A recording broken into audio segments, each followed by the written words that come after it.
Oh, oh, oh, bonjour, vous êtes là. Je ne vous avais pas vu. Cette saison en Formule 1, nous assistâmes à l'inespérée arrivée d'une nouvelle génération aux avant-postes.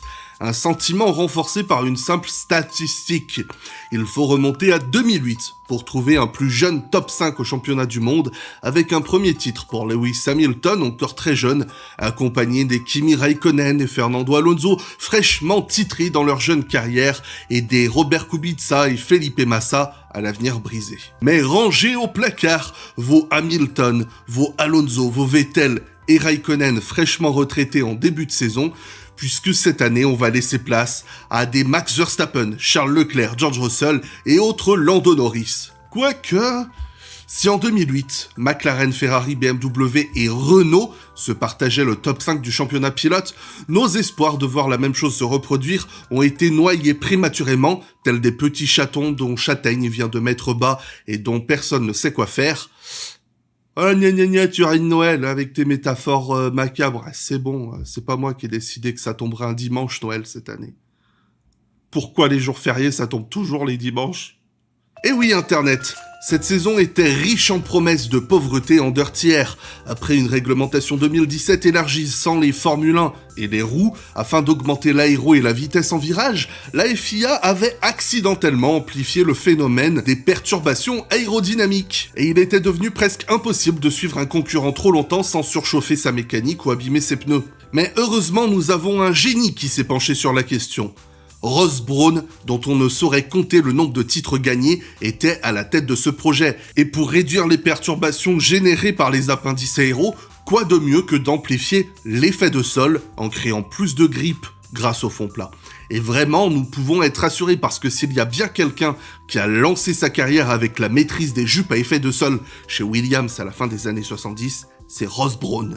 On n'a donc aucune inquiétude. C'est qui a ramené son phoque domestique ?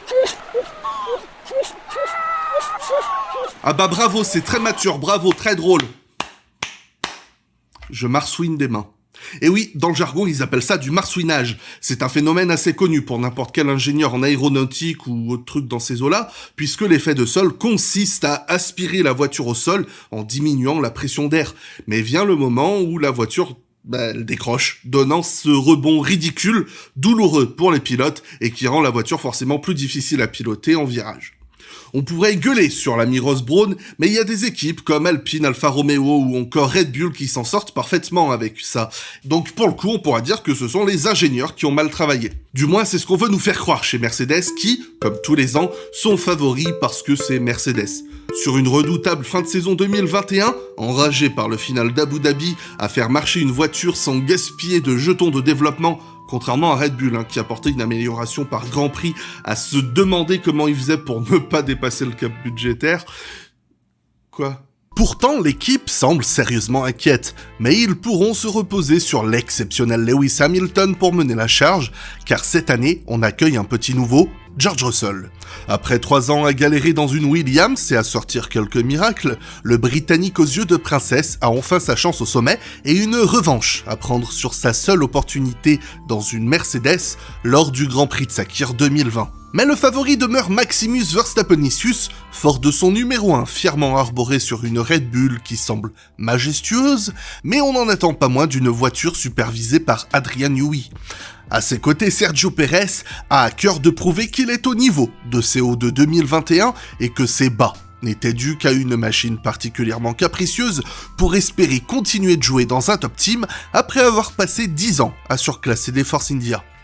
Il y a un autre défi intéressant avec le départ de Honda. Red Bull reprend donc la fabrication et l'entretien des moteurs, mais bénéficie de l'aide distante de Honda, qui va continuer quand même à travailler en étroite collaboration, mais sans être là. Un motoriste quantique en quelque sorte. Mais un challenger surprise pourrait bien être Ferrari. Les voitures rouges accumulent les kilomètres avec aisance et l'éclair Charles de Monaco a eu le temps de prouver sa valeur en grandissant avec l'équipe, alors que Carlos Sainz, après une prometteuse saison 2021, court après sa première victoire. Mais après une remontée brillante depuis 2019 couronnée par un succès l'an dernier, McLaren a à cœur de prendre sa revanche sur son rival historique qui lui a chippé la 3e place constructeur en fin d'année. Malgré ce succès, Daniel Ricciardo était la déception de 2021. Loin du requin du milieu de peloton et véloce pilote du samedi que nous connaissions, il a intérêt à se ressaisir, mais ce ne sera pas aidé par une semaine de roulage ratée à cause du monétisation virus et un Lando Norris s'affinant intelligemment au fil des saisons. Fort d'un podium et d'une première victoire opportuniste, Alpine, qui entame sa 2e saison avec sa 3e équipe de management différente, a pleine confiance en Esteban Ocon pour le moyen-long terme, tandis que les performances de l'équipe décideront si Fernando Alonso souhaite continuer à croire en la Formule 1 ou se tirer pour de bon et laisser sa chance au brillant Oscar Piastri, dominant champion de Formule 2 en titre. L'équipe est particulièrement surveillée à l'intersaison, bien qu'elle défende d'avoir misé sur la performance au détriment de la fiabilité. Il faudra aussi surveiller Aston Martin et Lance Stroll afin de toujours laisser une marge de sécurité supplémentaire pour éviter les accidents. Tandis que Sébastien Vettel s'est retrouvé une seconde jeunesse dans cette équipe après une année 2020 en rouge calamiteuse. Mais pour en profiter, il devra attendre que sa greffe capillaire soit terminée, d'avoir récupéré du monétisation virus qui le prive des 2 premières épreuves. Et quand on est malade et qu'on n'a plus personne pour venir piloter, qui vas-tu appeler ? Et puisqu'on parle de retour improbable, parlons d'Alexander Albon qui rejoint Williams après une première partie de carrière gâchée et noyé dans une équipe Red Bull venimeuse. S'il devra faire avec une équipe en pleine reconstruction, il aura au moins la chance d'avoir face à lui Nicolas Latifi, un des meilleurs faire-valoir qui soit, qu'il avait brillamment explosé chez Dams en 2018. Et puisqu'on parle de faire-valoir, l'heure est de briller pour Valtteri Bottas, qui s'est trouvé un nouveau challenge contre son gré. En devant redresser Alfa Romeo, il devient meneur d'un projet qui a grand besoin d'un pilote expérimenté, surtout qu'à ses côtés, Guan Yu Zhou est promu depuis la Formule 2 pour débuter. Oui, alors ça se dit Zhou, et il faut dire Zhou Guan Yu. Mais bon, moi je suis pas chinois, hein, et tant que les Anglais seront pas fichus de prononcer Rince-Gueux, je continuerai à prononcer les noms comme je veux, hein. On fait chier personne quand on prononce pas le H de Hamilton, alors commencez pas, hein. Et après une campagne de rookie incroyablement compliquée à cause d'une machine défiant les lois du bon sens, Mick Schumacher espère bien inscrire ses premiers points et ramener Haas dans la lutte du peloton. Quant à Nikita Mazepin, on excusera cette première saison très difficile et espérons que cette prometteuse monoplace lui permette de concrétiser les belles promesses qu'il a affichées en catégorie inférieure. Ah, et autant pour moi, après une épidémie mondiale, c'est à présent un conflit militaire qui vient décider du sort de la Formule 1. Il est désormais interdit d'être russe, et si Nikita Mazepin pouvait trouver une parade, il s'avère que les transferts d'argent sont aussi sérieusement impactés. Et figurez-vous que pour Haas, les virements de papa Mazepin étaient intimement liés à la présence de son fils dans l'écurie. Qui l'eût cru ? Et quand il manque un pilote, et qu'on n'a personne pour venir piloter, qui va-t-on appeler ? Magnussen, oui. Le Danois fait un retour improbable en Formule 1, et il servira même de valeur étalon expérimenté en interne. Alors, je suis pas expert en géopolitique, mais je trouve que cette affaire de guerre, ça arrange quand même pas mal l'écurie américaine, et je me demande si Gene Haas est totalement innocent dans l'affaire. Après, encore une fois, je suis pas expert en géopolitique, je soulève des points qui me semblent logiques. Quant à moi, je me prépare à me replonger dans cette saison et à soutenir ma nouvelle équipe préférée comme chaque année. Attendez, je sais, vous allez dire, c'est pas le vrai, c'est le Scuderia fait-moi rire fa maison. Mais en fait, voilà, avec la nouvelle politique de réduction des coûts, j'ai dû faire avec les moyens du bord, voilà. Après, au pire, ça me fait un peu de pub, donc acheter les t-shirts, et puis, de toute façon, le budget marketing, il entre même pas dans le cap budgétaire, donc l'excuse, elle marche pas. Après des années à lutter pour voler la vedette à Melbourne afin d'ouvrir les championnats de F1, le monétisation virus a beaucoup aidé les organisateurs bahreïniens à doucement laisser leur super pouvoir parler. Super pouvoir qui prive à quelques fans peu fortunés d'aller observer les nouvelles F1 rouler, comme par habitude, à Barcelone lors des essais privés. Super pouvoir que vous, moi, des millions d'autres personnes et ACF Team rêvent d'avoir, des thunes.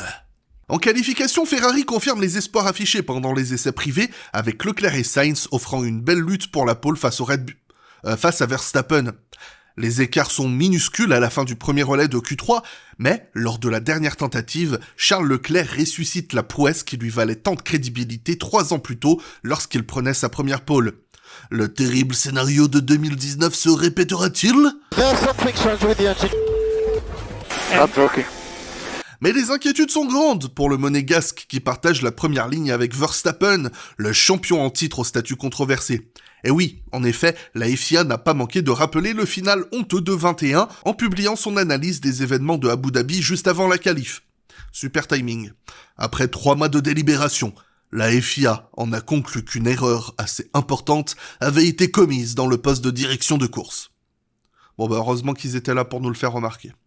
Mais nul grabuge au départ, Leclerc s'envole, Verstappen et Sainz suivent, alors que Pérez se fait maltraiter et passer par Hamilton dans une Mercedes marsouinant bien plus que ma Twingo à 130 km/h par vent arrière et Magnussen.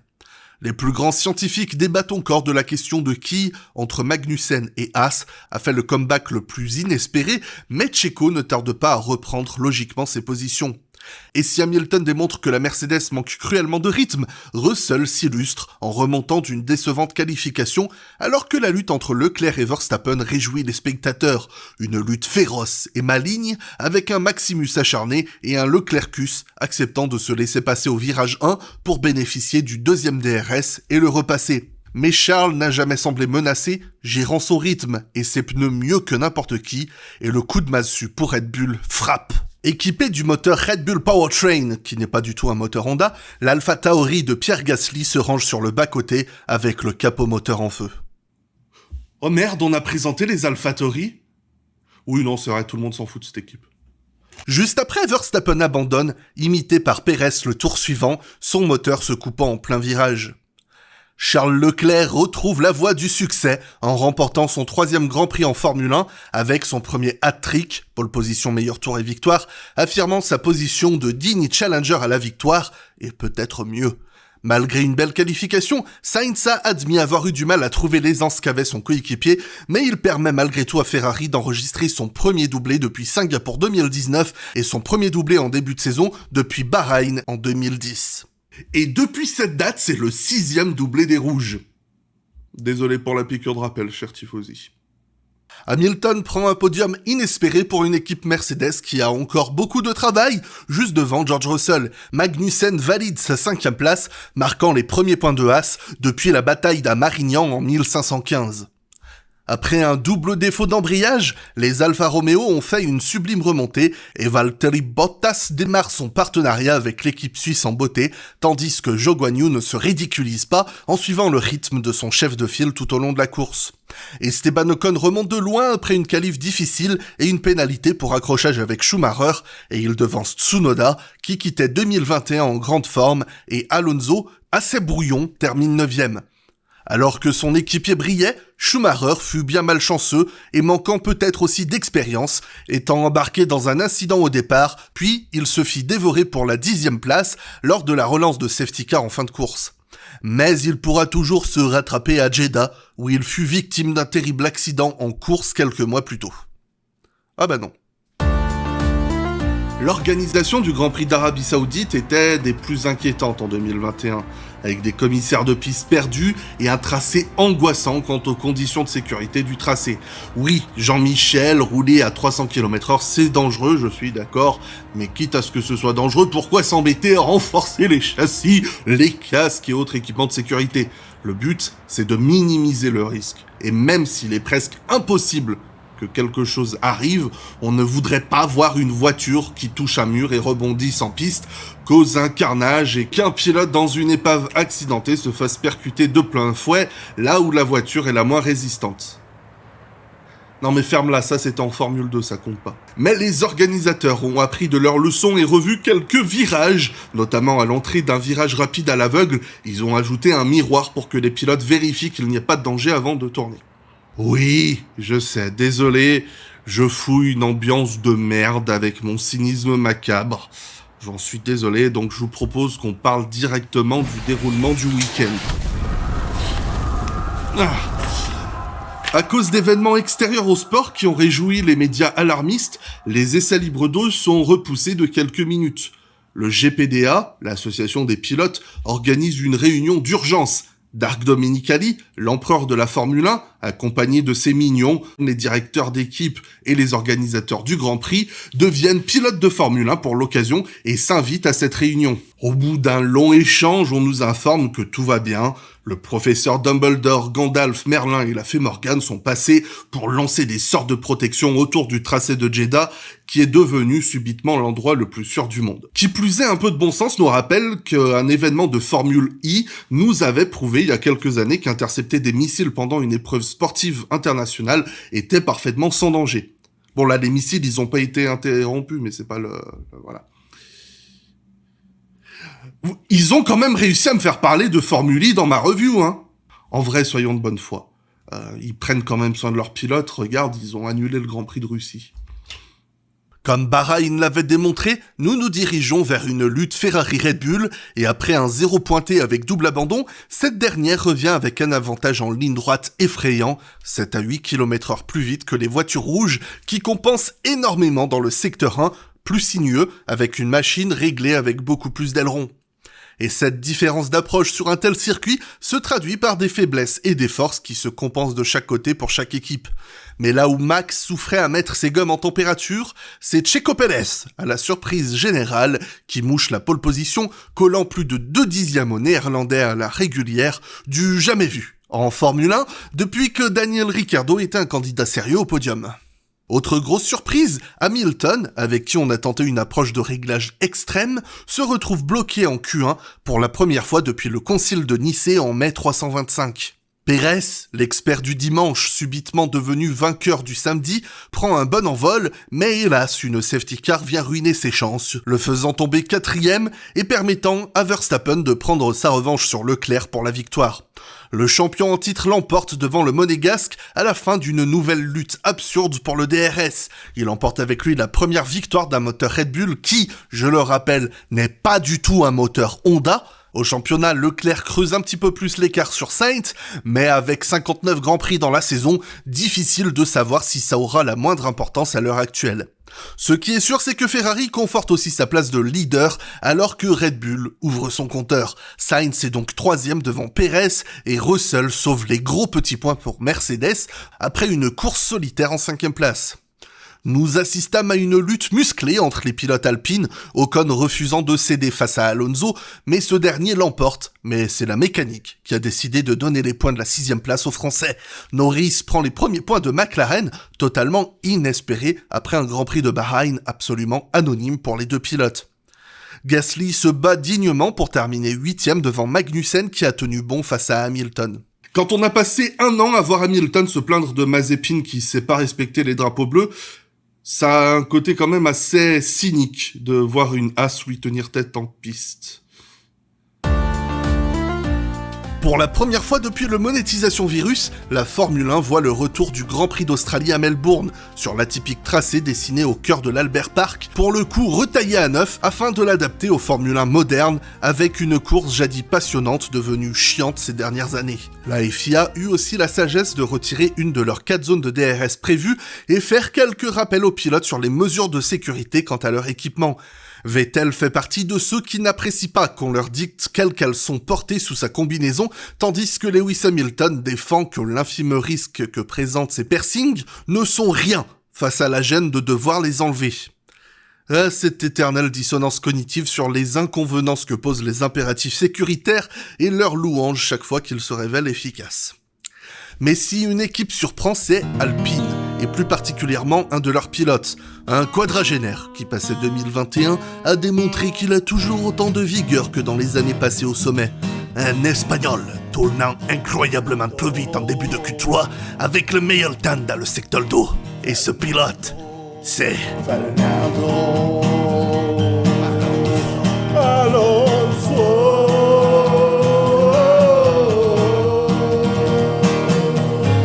En piste, c'est un nouvel échec pour les Red Bull, impuissantes face à un Leclerc dominant et une Ferrari bien plus économe sur ses pneumatiques, et un Maximus Verstappenicius à nouveau forcé à l'abandon, un abandon que Christian Horner attribuera à une défaillance de leur moteur Honda. Pérez sauve la deuxième place grâce à un Sainz absent et Russell prend son premier podium avec Mercedes, couronnant 3 premières courses solides pour le jeune Britannique.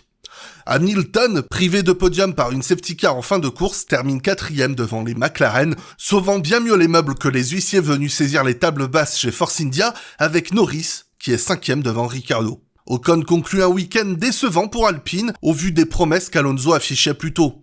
Mais outre Leclerc, qui enregistre son premier grand chelem, la star du jour est Alexander Albon, marquant 1 point dans une Williams qui s'affiche comme la lanterne rouge du championnat. Après quelques belles Q2, il profite d'une voiture de sécurité qui bouleverse la stratégie afin de faire durer ses pneus tendres jusqu'au dernier tour, avant de faire son changement obligatoire. Une humiliation pour son coéquipier, car si Nicolas Latifi était impuissant face à un Lance Stroll se promenant littéralement en piste en qualif à vitesse très réduite la veille, son rythme face à Albon était désastreux depuis le début du week-end et il a même subi une dure humiliation avec un crash en qualif, puis en course à Jeddah. Ce week-end voyait aussi le retour de Sebastian Vettel, en clair manque de roulage dans cette voiture particulièrement capricieuse. Et il le fait comprendre avec une sortie en essai et un crash fatal en course, faisant augmenter la facture de l'équipe ce week-end. Mais peut-être que la vraie humiliation du week-end est pour Carlos Sainz, victime du drapeau rouge causé par Alonso en qualif. Il a dû s'élancer du milieu de peloton et il n'a pu tenir que 2 petits tours avant d'envoyer sa Ferrari dans le gravier. Et quand on a un papa qui est champion en rallye, c'est assez humiliant de faire une telle connerie. Mais la Scuderia apprécie cette initiative de lose qui colle si bien à l'esprit Ferrari et il le récompense en le prolongeant pour 2 ans en arrivant à Imola. Ce que Sainz célèbre avec un crash en Q2, ce qui lui coûtera une mauvaise position sur la grille et concrétisera ses chances d'être percuté au départ lorsque Ricciardo n'a pu l'éviter au premier freinage. Qui suis-je pour juger ses choix, hein ? Moi, je suis pas... c'est pas moi qui paye le salaire. L'autre grand sujet du week-end, c'est bien sûr la première course sprint de 2022, ce format introduit en 2021 que Verstappen, après une sublime pole sous la pluie, ne manque pas de critiquer assidûment. Des critiques répétées par d'autres pilotes, notamment George Russell, président du GPDA. Et après 3 premiers tests en 2021, globalement, qu'en ont pensé les fans? Est-ce qu'ils veulent voir plus de sprint? And this is Stefano. Mais Ross Brawn, dirigeant à la Formula One Management, déclare qu'il n'a que faire des déclarations de pilotes qui jouent derrière et de ceux qui n'aiment pas ce format. Il retient que des personnes ont aimé et ce sont ces personnes-là qu'il veut écouter. Tiens, l'autre jour tu me demandais pas ce que c'était une chambre d'écho ? Le sprint revenait donc avec un format un petit peu revu. Les fans n'aiment pas le manque d'enjeu, eh bien décernons désormais des points en top 8. Les fans n'aiment pas qu'une mini-course décide de la grille de départ ? Eh bien, décernons la statistique de pole position au vainqueur de la qualif et pas au pilote qui part en pole. Oh putain. Et si le sprint ne fut pas passionnant, la pluie était au moins promise pour la course. En effet, sur un tracé si peu propice à la course comme à Imola, la pluie semblait être le seul élément capable d'apporter une petite dose de fun. Mais si la qualification sur piste mouillée fut intense, la course ne fut que procession, tant il était inconcevable de sortir de la trajectoire séchante pour dépasser. Verstappen remporte la course et Pérez remplit le premier doublé Red Bull de la saison, aidé par un Leclerc qui se met dehors en le chassant en fin de course. Lando Norris, 3e en qualif, monte donc sur un podium aux airs de victoire pour McLaren, qui débutait si mal la saison. Un opportuniste Russell devance un performant Bottas et Leclerc tombe 6e. Tsunoda marque de gros points à la maison pour AlphaTauri, pendant que Gasly a ruiné son week-end en sprint pour la 43e fois et devance Vettel, brillant tout le week-end sous la pluie. Magnussen continue de grappiller des points et Lance Stroll ouvre aussi son compteur. Mais vous savez ce qui est mieux qu'un week-end sprint ? L'arrivée de l'événement le plus attendu de l'histoire de la Formule 1. La F1 arrive à Miami pour la 5e manche de la saison. On retrouve aux avant-postes les mêmes que d'habitude, une première ligne Ferrari devant les Red Bull, et je me dois impérativement de rappeler un grand moment, un grand instant prophétique donné peu après la qualification. Flashback. Moi, je pense, mon avis, c'est que ça va être Verstappen, Leclerc, Sainz. Il arrivera à se faire les deux. Verstappen et ses départs de bourrin, pour moi, c'est obligé qu'il en bouffe un ou les deux. Et après, enfin, dans les lignes droites, pour moi, ça va refaire le cas de Jeddah avec juste Verstappen qui est plus rapide en ligne droite et Leclerc qui est plus rapide dans les sections sinueuses, mais que ça passe pas. Bon, après, on va pas se mentir, c'est applicable à toute la saison, mais c'est juste que je l'avais vu, 15 courses plus tôt, quoi. Pérez souffre d'un problème de puissance moteur, ce qui l'empêche de jouer le podium, et il se contente de la 4e place. Russell tire une nouvelle fois parti d'une safety car en fin de course, pour se refaire d'une qualif décevante et terminer devant son coéquipier en 5e position. Bottas devançait les Mercedes en fin de course, mais une erreur l'a forcé à se contenter de la 7e position devant les opportunistes Ocon et Albon, partis du fond de grille. Stroll profite du chaos de fin de course pour terminer 10e. C'était pourtant un week-end prometteur pour les Aston Martin, après un début de saison inquiétant. Le Canadien pointait en Q3 et Vettel n'était pas loin derrière, mais ils furent tous deux forcés de partir des stands. Après leur solide remontée, Vettel semblait en mesure de marquer des points, mais il fut assassiné par un Mick Schumacher brouillon dans une attaque fatale pour les deux. Pas beaucoup mieux dans l'autre as de Kevin Magnussen, pénalisé pour un contact avec Stroll, et pour Alonso, aussi sanctionné, pour avoir coupé un virage afin de prendre le DRS de Magnussen. Après un début de saison où il alterne malchance mécanique et erreur gênante, Fernando Alonso est à nouveau desservi à domicile. Gêné en qualification, le v'là qui reste bloqué en Q1. Au terme d'une belle course, il arrive malgré tout à sauver 2 points après avoir changé de moteur pour la 18e fois cette saison. Mais l'Espagnol est le dernier sujet de conversation lorsqu'on arrive à Barcelone.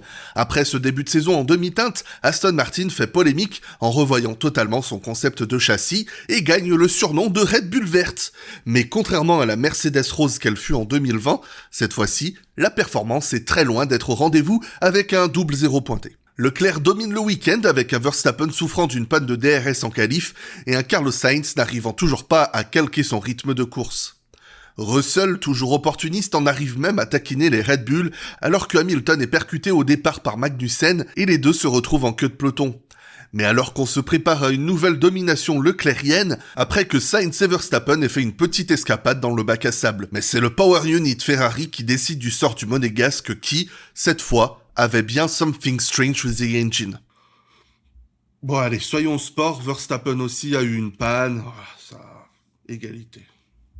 Mais Pérez et Russell se font peu d'espoir, car si Sainz ne se remet pas de cette sortie, très vite on voit qu'elle a servi de réveil à Maximus, qui écrase la concurrence et récupère la victoire, menant un second doublé Red Bull devant Russell. Sainz est 4e, récupérant la position in extremis d'un Hamilton divin, remonté de la dernière à la 4e place, avant de devoir ralentir pour économiser de l'essence.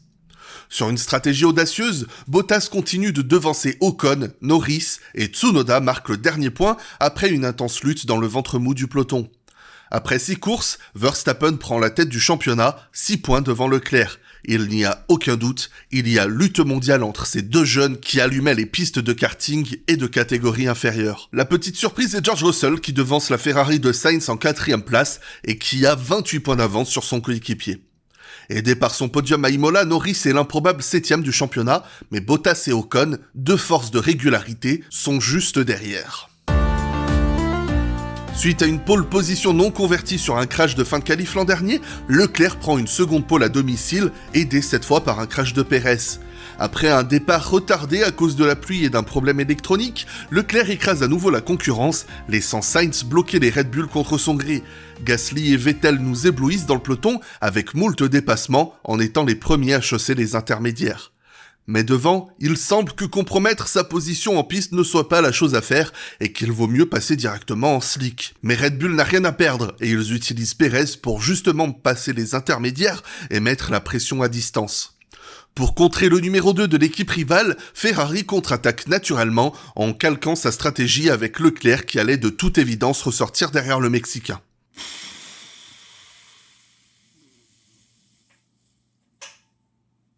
Les espoirs de Ferrari reposent donc sur Carlos Sainz. C'est foutu. 3 tours plus tard, après avoir chaussé les inters, il est l'heure de passer au pneu slick pour Leclerc, qui doit donc patienter calmement que son coéquipier, 39 points derrière lui au championnat mondial, ait terminé son arrêt pour offrir la 3e place à son rival en tête du championnat. Pérez sera bien aidé par un terrible crash de Schumacher qui arrête la course provisoirement. Les positions resteront figées et c'est celui qui se retrouvait licencié injustement et sans baquet 2 ans plus tôt qui remporte l'une des plus prestigieuses courses automobiles du monde. En ce jour où Pérez portait un casque rendant hommage à Pedro Rodriguez, le seul autre Mexicain à s'être imposé en F1, il dépasse son record de 2 victoires. Après un début de saison vraiment sérieux, Checo a l'opportunité d'enfin montrer ce qu'il vaut au plus haut niveau de la F1 et un micro bien placé arrive même à nous faire comprendre qu'il sera bientôt annoncé qu'il a prolongé son contrat pour 2 saisons supplémentaires. Sainz prend 18 solides points qui font languir son coéquipier. Russell poursuit sa série d'arrivées dans le top 5 devant Norris qui enregistre le meilleur tour. Alonso est 7ème devant Hamilton et Bottas et Vettel qui profite d'une pénalité d'Ocon pour monter d'une place. Une chose est sûre, avec un podium et un meilleur tour, Lando Norris continue d'obtenir des résultats au-dessus de sa machine, un petit peu comme en 2021. Et cela n'est qu'embelli par une McLaren de toute évidence ratée, avec un train avant capricieux et un moteur Mercedes vraiment mollasson. Mais tout cela ne fait que mieux enterrer Daniel Ricciardo. Après un passage encourageant en Arabie Saoudite et en Australie, l'octuple vainqueur de Grand Prix ne fait toujours pas la philosophie McLaren, et cela a empiré depuis le Grand Prix d'Espagne, où l'équipe a apporté des modifications qui l'ont encore plus perturbé. Déjà, son baquet, pourtant contracté pour 2023, est la cible de rumeurs impliquant des Pierre Gasly ou autres Oscar Piastri. Et avec un second crash très coûteux, Mick Schumacher est passé de la star de Haas à l'ennemi numéro 1 de la même équipe et principalement des comptables. Qui plus est, le jeune Allemand semble constamment surpiloté pour tenter de battre le véloce Kevin Magnussen, ce qui se traduit soit par des erreurs graves, soit par un pilotage manquant de précision, de gestion et de rythme en conséquence. Avec son immense ligne droite, le tracé de Bakou renforce les conséquences du marsouinage. Entre autres, les pilotes McLaren et Mercedes déplorent fortement les conséquences que cela entraîne sur leur physique et la FIA s'engage à prendre des mesures en cours de saison pour obliger les équipes à réduire les oscillations verticales des voitures. Après une nouvelle pole sublime, Charles Leclerc perd la première place au profit de Sergio Pérez devant Verstappen et Sainz. Mais l'Espagnol ne saurait aider son coéquipier puisque son moteur rend l'âme au bout de quelques tours seulement. En s'arrêtant plus tôt, Charles Leclerc reprend la première position face au Red Bull lorsqu'elle passe au stand. Mais à peine a-t-il repris la première position que son Power Unit rend l'âme à nouveau, souffrant du même problème rencontré en Espagne qui n'avait pas été détecté ni réparé. Verstappen mène un 3e doublé Red Bull en 8 courses, devant les Mercedes de Russell et Hamilton. Pierre Gasly est un exceptionnel 5e dans une AlphaTauri en rare forme ce week-end, tout comme l'Aston Martin de Vettel juste derrière, même si ce dernier pourrait déplorer une sortie de piste qui lui a coûté la place de Gasly. Alonso est 7e devant Ricciardo, Norris et Ocon.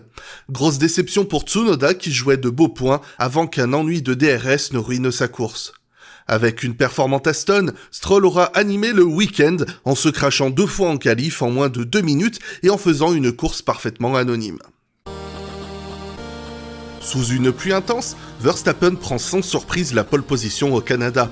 Mais la surprise est en seconde position con Fernando Alonso devançant la Ferrari de Carlos Sainz.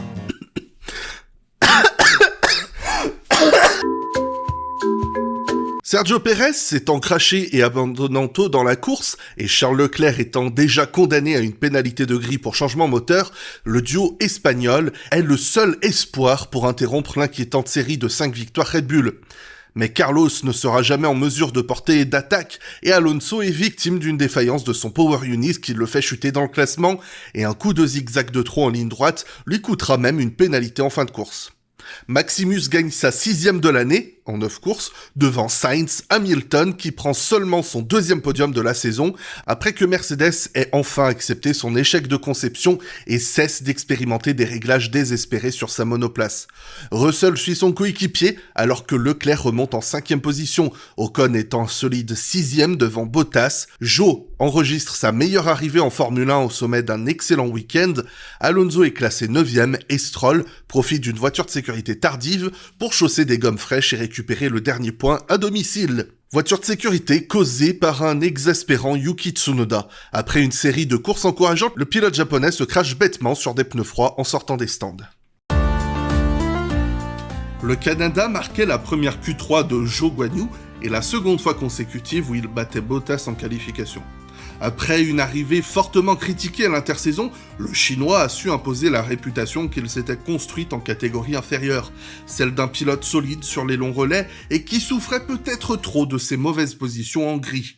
Entouré d'une excellente équipe Sauber, réputée pour son management de jeunes pilotes, il a rapidement su apprendre à compenser ses lacunes et cela ne saurait que nous rassurer pour la suite de sa saison.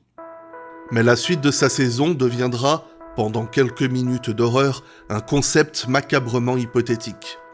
Suite à un chaos au départ de l'impardonnable ligne droite de départ de Silverstone, l'Alfa Romeo de Zhou Guanyu se retourne et glisse sur plus de 300 mètres avant de s'envoler en percutant le bac à sable et de s'écraser sur la barrière protégeant les spectateurs et de grossièrement tomber dans ce petit espace entre les tribunes et le mur de pneus réservé aux commissaires.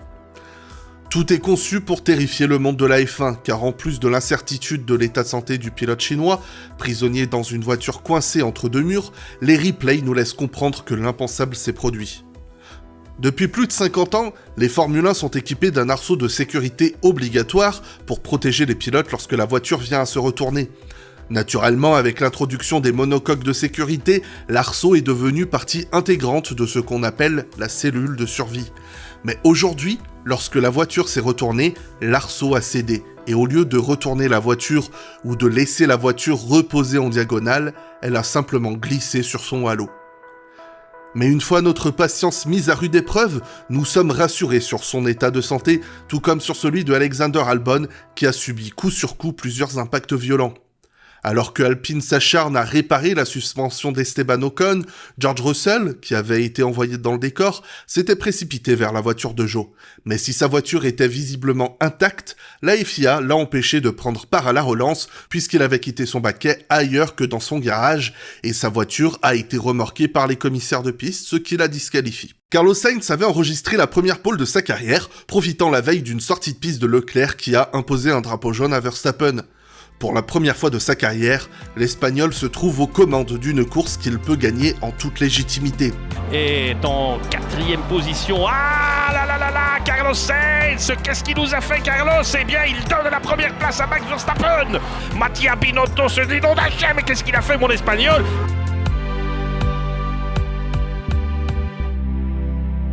Bien que Max ait récupéré la place gentiment offerte par son ancien coéquipier, il ramasse des débris laissés par les AlphaTauri de Tsunoda et Gasly, qui endommagent son fond plat et détruisent son rythme. C'est à présent Leclerc, à l'aileron avant endommagé de remonter et menacer son coéquipier.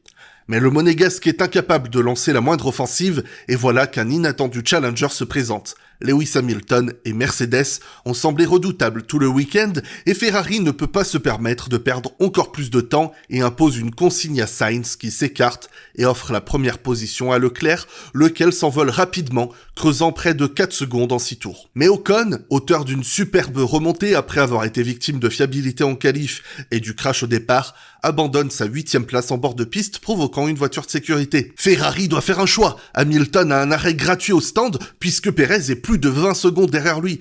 Faut-il arrêter seulement Leclerc, arrêter les deux pilotes? Face au stress et à la pression, le département stratégique a dû prendre une décision et du haut de leurs années d'expérience, ils ont choisi que c'est Carlos Sainz qui aura le droit à un train de pneus neufs.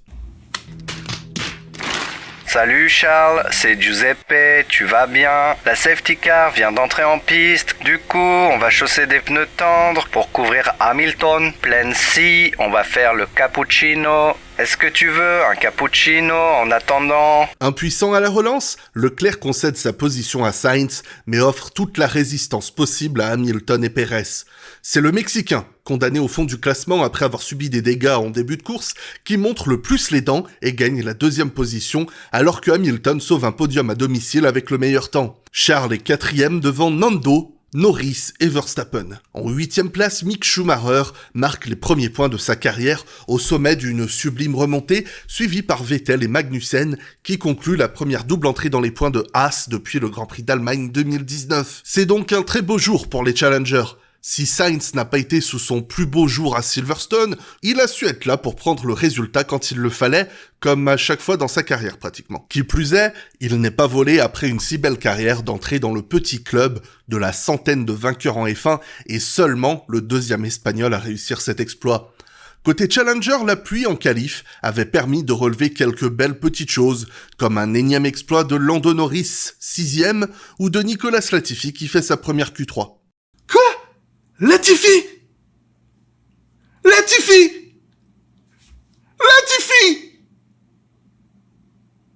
Bon, il a entamé la Q3 en se mettant dans le mur, mais quand même. Après son crash à Monaco, Schumacher avait enchaîné par une course désastreuse à Bakou. Mais au Canada, il enregistrait sa première Q3 en 6ème place. C'était un souci de fiabilité qui terminait prématurément sa course, et ses premiers points seront rapidement suivis de plus gros en Autriche. Il s'illude en sprint, en retenant Hamilton pendant de nombreux tours, et avec de gros points le dimanche. Il lance enfin sa saison de manière sérieuse. Et oui, vous avez bien entendu, un week-end sprint. Donc, comme d'habitude, il y a 2-3 dépassements, mais ça n'a pas d'importance. Les vrais enjeux sont le dimanche. Gasly ruine sa bonne qualification avec un contact au départ, et Verstappen gagne. Mais le dimanche, le Néerlandais semble impuissant face au Ferrari et Charles Leclerc remporte sa 3e course de la saison. Sainz ne peut verrouiller le doublé à cause d'une explosion moteur et promeut ainsi Hamilton sur la 3e marche du podium devant Russell, sauvant un week-end très mal parti après un crash des 2 Mercedes en qualif. Ocon mène un week-end brillant pour ramener la 5e place devant Schumacher, Norris, Magnussen, Ricciardo et Alonso, poissard comme jamais, puisqu'une safety car de fin de course semblait sauver sa stratégie, mais Alpine avait mal serré une de ses roues. Le championnat s'annonce malgré tout bien moins palpitant. Verstappen a 38 points d'avance sur Leclerc, qui en a 19 sur Pérez, lequel a 18 points d'avance sur Sainz. La seule vraie lutte est justement pour la 4e position de l'Espagnol, qu'il vient juste d'arracher à Russell. Norris, Ocon et Bottas se suivent logiquement grâce à leur solide régularité, même si le Finlandais souffre d'une Alfa Romeo en mal de développement. Au constructeur, Mercedes se rapproche de Ferrari, qui s'éloigne de Red Bull. Alpine et McLaren sont à égalité. Ferrari commençait avec une voiture très forte et qui avait déjà maximisé une bonne partie des contraintes du règlement, sa seule grande faiblesse restant la vitesse de pointe face au Red Bull, ce qui fut préjudiciable à Jeddah ou à Miami. Pour y pallier, Ferrari profite de son excellent aéro pour compromettre l'adhérence en virage et l'usure des pneus, mais augmenter la vitesse de pointe. Red Bull, de leur côté, avait une voiture lourde, une des plus lourdes en réalité. Au fil des courses, ils sont parvenus à l'alléger et à devenir une menace sur l'aérodynamique et la vitesse pour Ferrari. Pourquoi est-ce que tous les ans je choisis le pire des favoris possibles ? Certainement parce que vous aimez me voir souffrir. Leclerc est sur une excellente dynamique depuis le début de l'année, et si des micro-erreurs lui ont coûté quelques petits points, il perd le plus gros à chaque fois à cause des décisions du muret. Mais sur une victoire en Autriche, il enchaîne désormais avec une pole position au Paul Ricard, et il se... Et attention, aïe aïe aïe, une sortie. Ah non, c'est Charles Leclerc.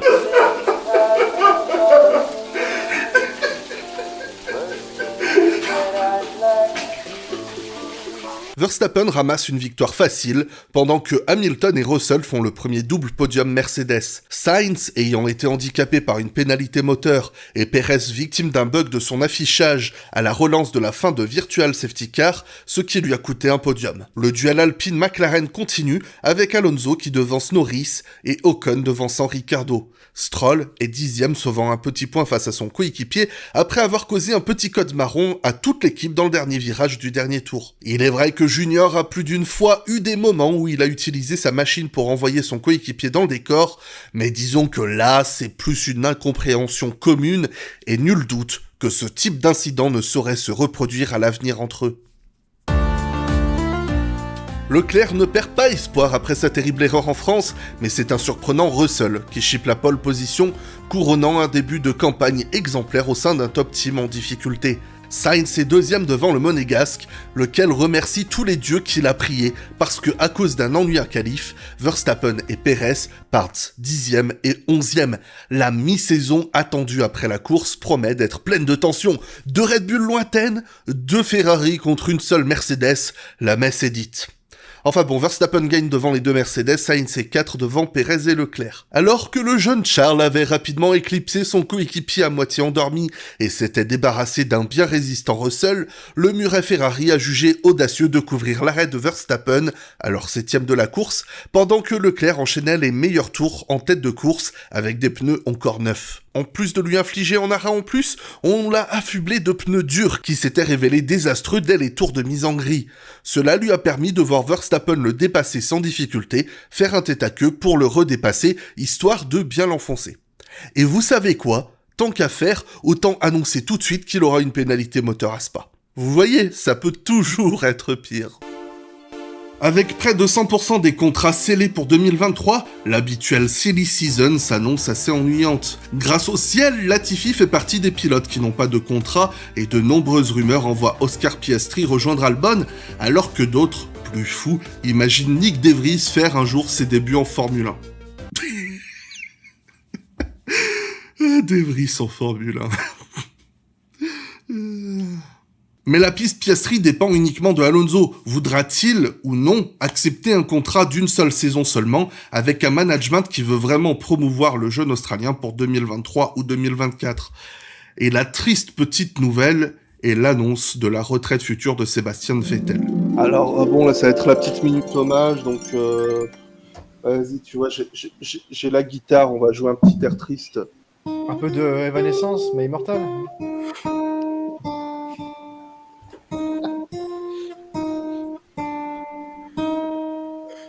Voilà, donc ça, c'était l'hommage de Sébastien Vettel. Maintenant, est-ce qu'on peut parler des transferts ? Au-delà des hommages, nous aurons tout un été pour nous questionner de son futur remplaçant, c'est Alonso. Quoi ? Comment ? Quoi ? Face au manque de conviction des contracteurs d'Alpine, Nando a préféré foncer vers une équipe en quête de prestige, après avoir perdu son quadruple champion du monde, et lui offre 2 ans, plus 1 de contrat, avec à la clé un très beau chèque. En toute logique, Alpine annonce la promotion de Piastri pour 2023. Bon, au moins c'était rapide, on va pouvoir passer un été en paix, parce que la saison est déjà très dense, et Piastri a refusé sa promotion. Quoi ?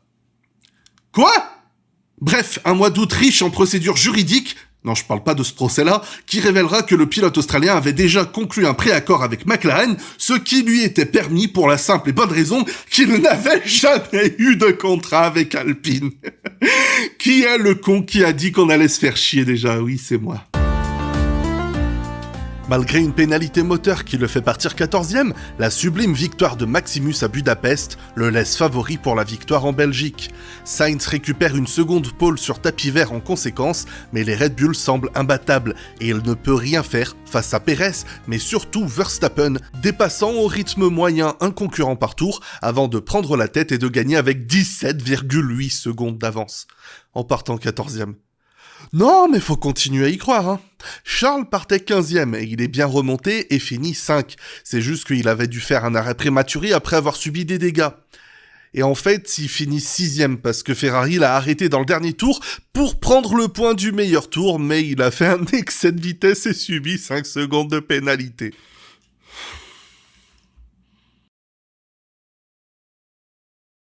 Belle course française chez les cousins belges, avec les Alpines, 5e pour Alonso, victime d'un Hamilton téméraire au départ, et Ocon, 7e en étant parti 16, ayant réalisé de sublimes dépassements. Gasly, toujours sublime sur ce tracé, finit 9e, et on peut aussi attribuer un Oreo pour Sébastien Vettel, qui est 8e, et un autre pour Albon, une nouvelle fois 10e, profitant de la superbe vitesse de pointe de la Williams pour défendre des pilotes plus rapides derrière lui.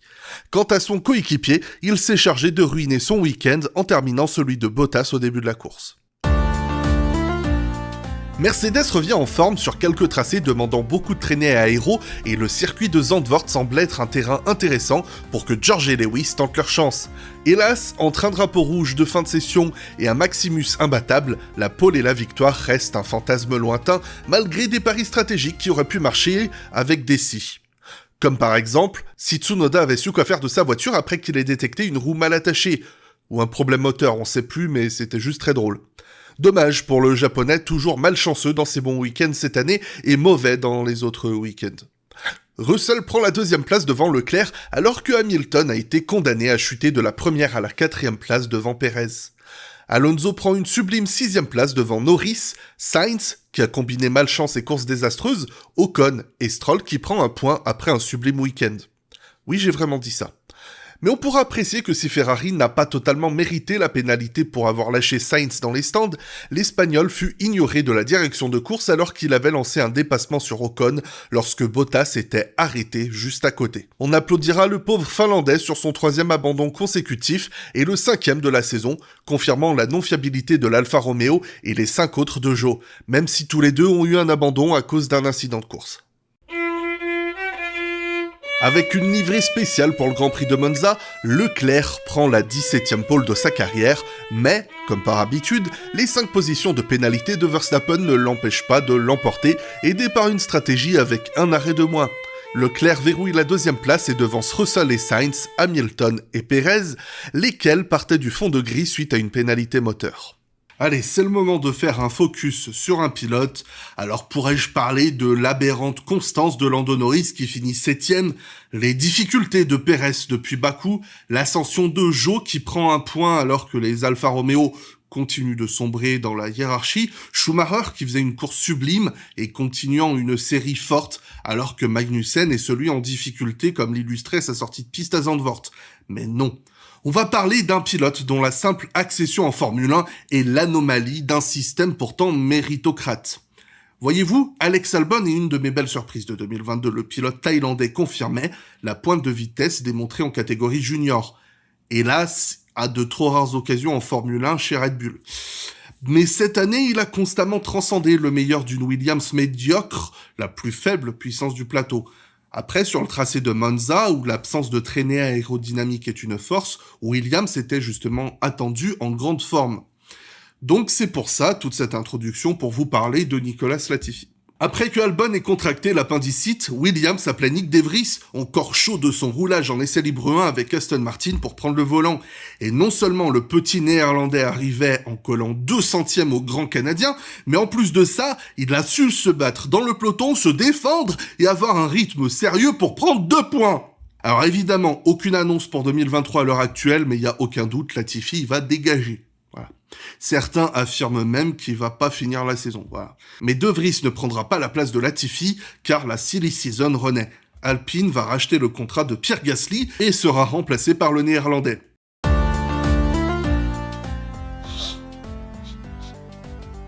Je sens que vous n'avez pas eu votre dose de drama depuis l'été.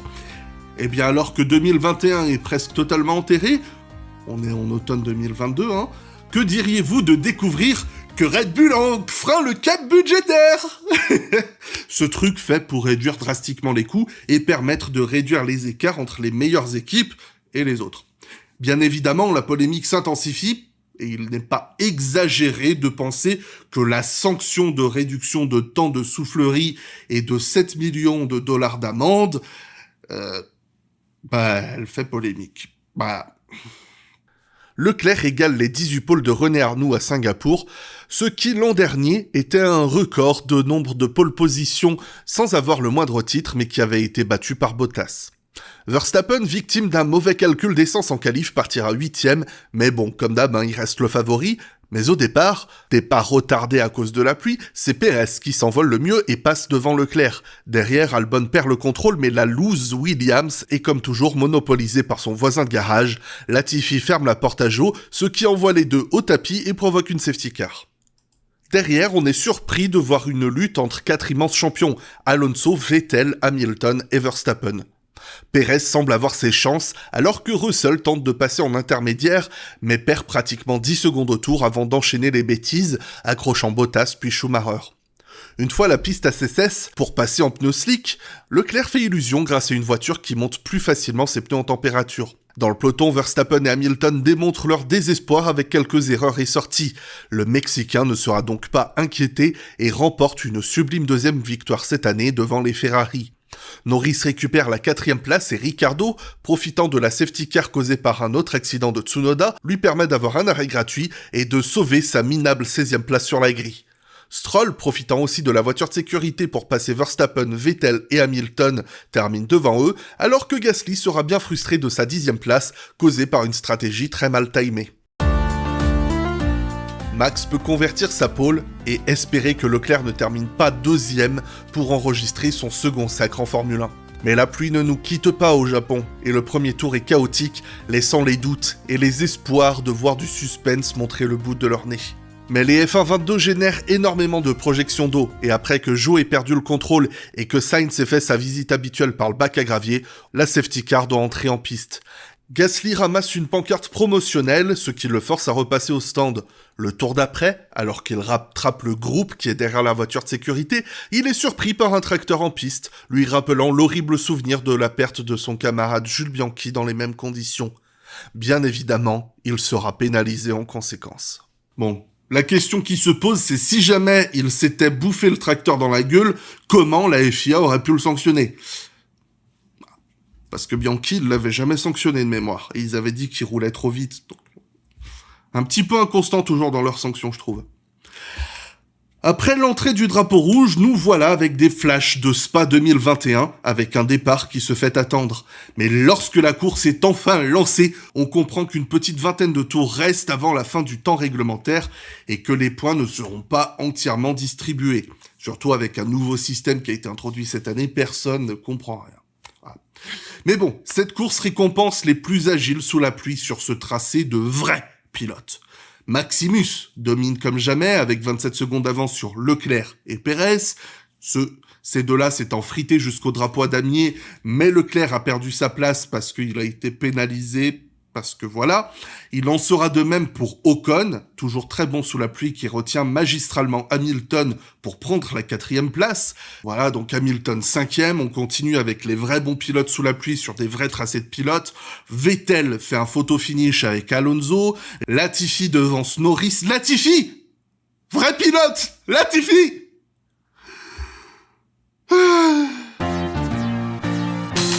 Max gagne à nouveau aux États-Unis après avoir chippé la tête de course à Carlos Sainz au départ.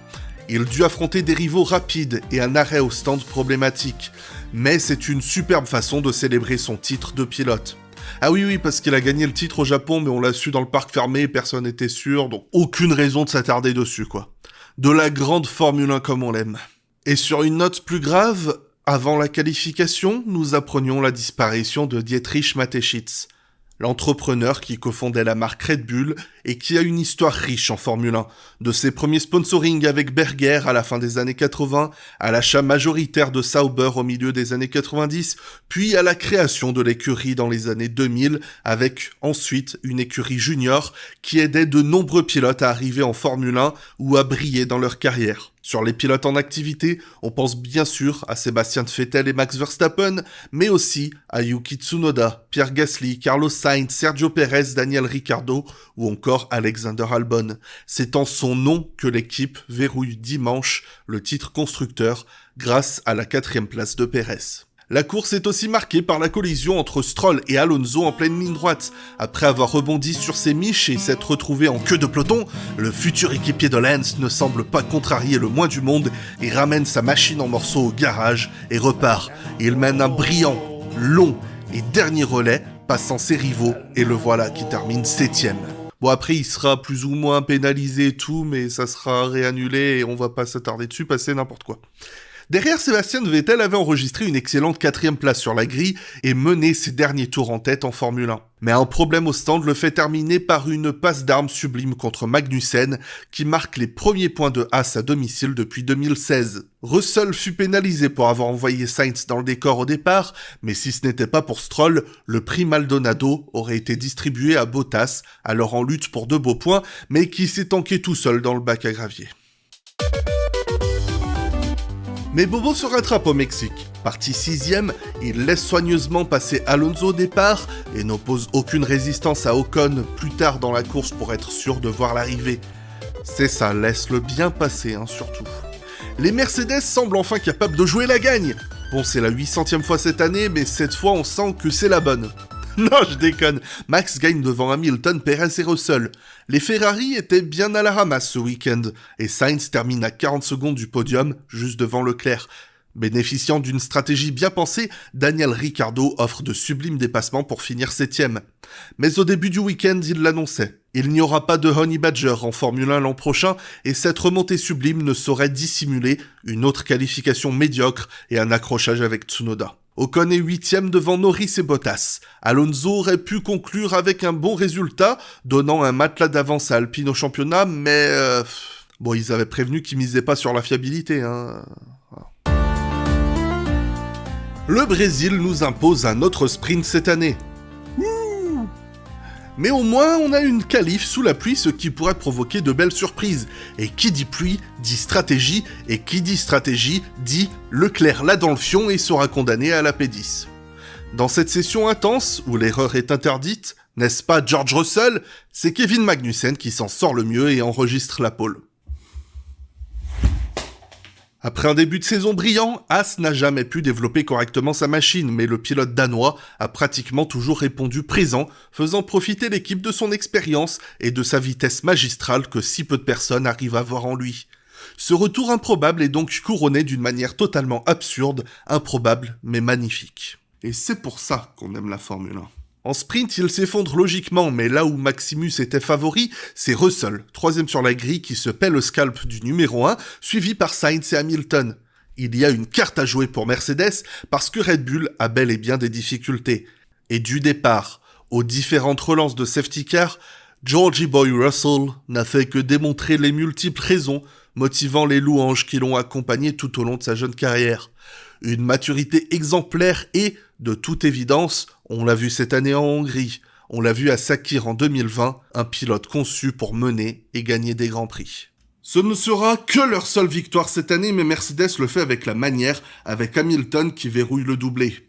Le 7e champion du monde aura tout de même pu briller suite à un processionnel accrochage avec Verstappen, voilà, fallait que ça arrive au moins une fois dans l'année, en remontant ensuite dans le peloton pour prendre la seconde place. Sainz ferme le podium devant Leclerc, mais le drama est derrière. Alors que Pérez lutte pour la 2e place du championnat, il demande de l'aide à son coéquipier pour grappiller sa place et 2 points supplémentaires, mais Maximus refuse. Il semble particulièrement remonté contre le Mexicain. Nul ne saurait vraiment savoir ce qui se cache derrière. Certains parlent de la découverte du crash volontaire de Pérez à Monaco pour s'assurer d'une meilleure position que Max au départ. D'autres parlent de conflits internes. D'autres, voilà, ça parle de petites copines. Voilà. Bon, bref. Quoi qu'il en soit, cela sera bien mieux géré médiatiquement que les clashs entre les pilotes alpines en sprint. Après 2 petits contacts ruinant leurs 2 relais de pré-course, Nando a médiatiquement assassiné son coéquipier, laissant très clairement comprendre qu'il a hâte de rejoindre Lance Stroll, qui lui a la décence d'abandonner après ses crashs avec Alonso.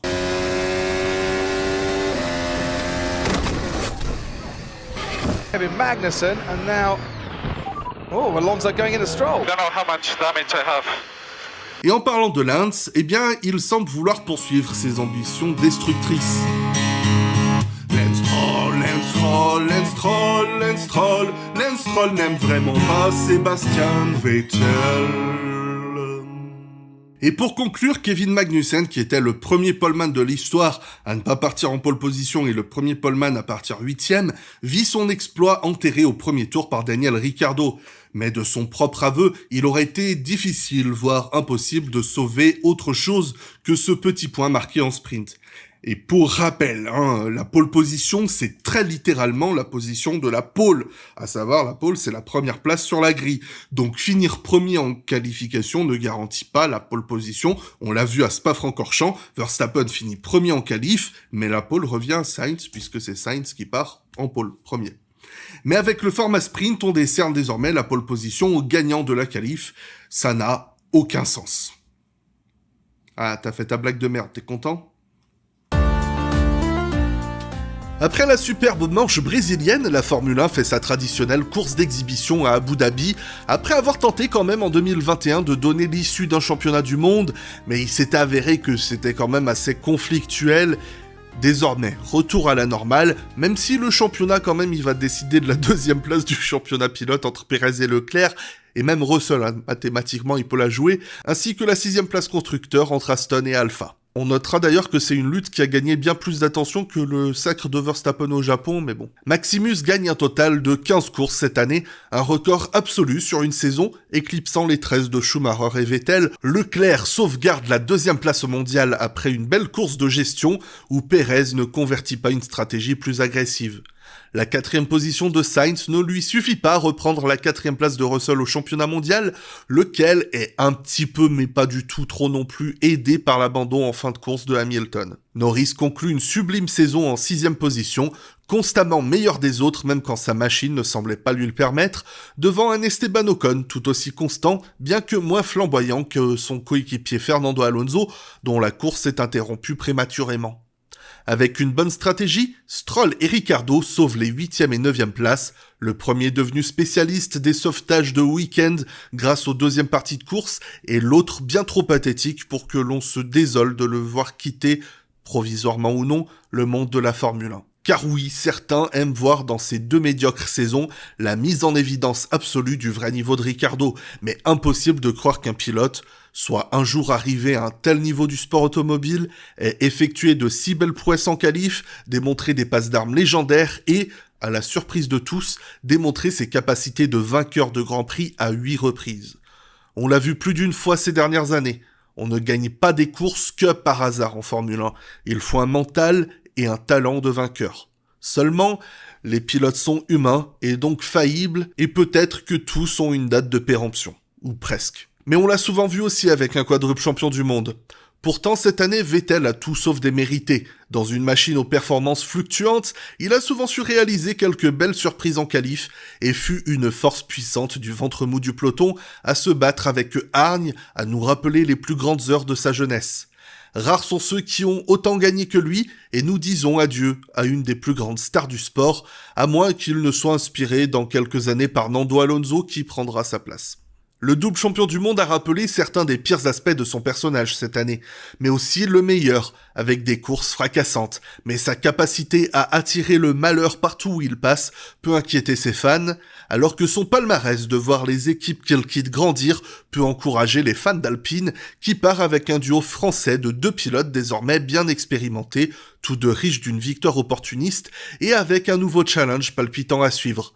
S'affirmer dans sa famille pour l'un et prouver sa valeur en dehors du cocon familial pour l'autre. 2 pilotes qui sauront donner les résultats à l'équipe, mais qui peuvent aussi causer de gros casse-têtes au management, sans parler de la frustration de voir, potentiellement, leur protégé Piastri ne pas se faire écraser par un Norris de plus en plus impressionnant. Et en parlant de casse-tête, le cas de Ferrari sera bien curieux, avec le départ de Bozo Lecloune et la nouvelle direction de Fred Vasseur, qui devra mettre un gros coup de collier à l'organigramme de Ferrari et surveiller de près le département stratégique. Cela laissant une équipe Alfa Romeo avec un nouveau management en construction sous Andreas Seidel, et avec un Bottas qui devra prouver qu'il vaut au moins autant que ce qu'il a prouvé en début de saison lorsque la voiture marchait, car sur le reste de l'année, c'était assez médiocre.